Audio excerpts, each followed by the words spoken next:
first one to call for a ban of flights in from China to America is Senator Tom Cotton. Senator, I know you echo the president's sentiment.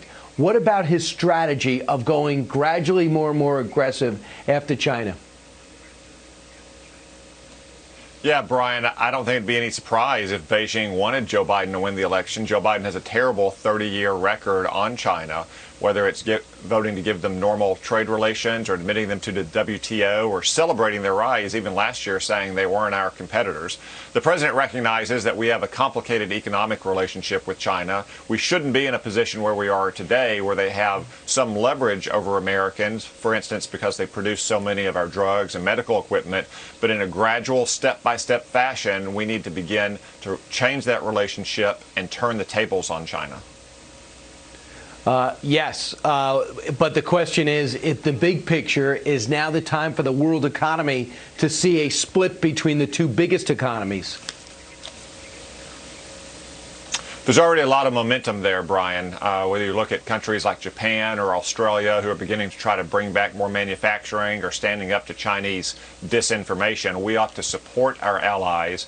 We ought to do everything we can to limit sole or limited sourcing products inside of China, so we never have this kind of position again where China has us over a barrel.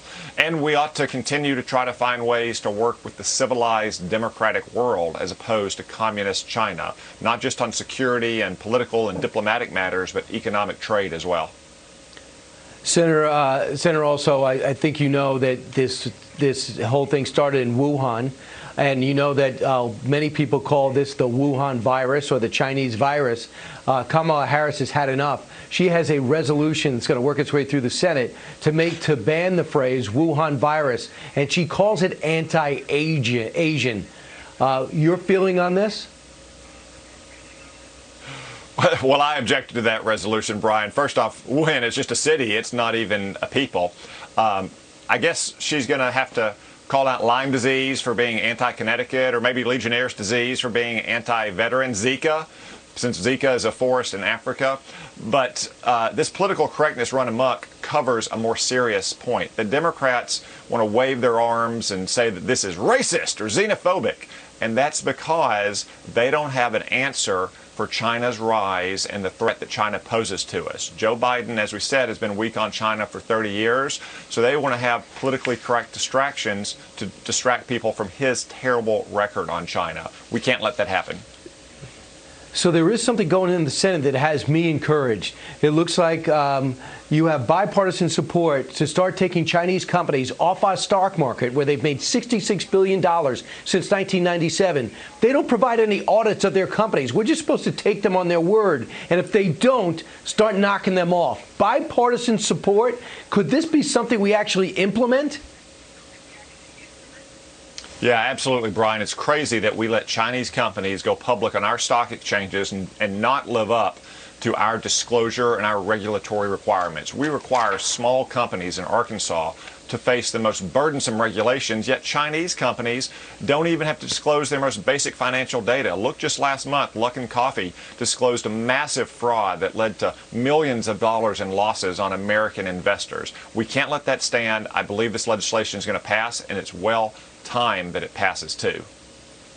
And that's how you get their attention, hit their pocketbook. Real quick, we have this great ally called Australia, and they have the courage to stand up to their neighbor, China, and demand transparency on this investigation. And China has threatened them. Now they said they're going to escalate it by stopping iron ore sales and trade to that country. Is it time for America maybe to step in and start protecting those who have the courage to stand up to China?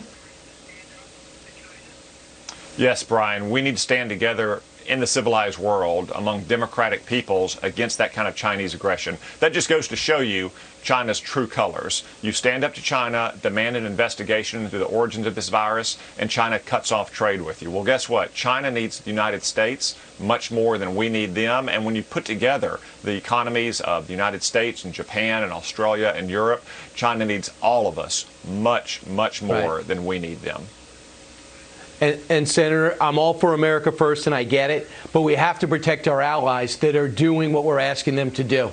And they need to know that we'll help them with trade, we'll help them with the military support. We can't just leave them twisting in the wind, because China lives to intimidate. Your final thought real quick? Yeah, that's absolutely right. Whether it's Australia and trade terms or Taiwan and continuing to sell them arms, the world needs to know that America will support those countries that join us in standing up to China. Senator Tom Cotton, thanks so much. Have a great Memorial Day weekend. Meanwhile, straight ahead.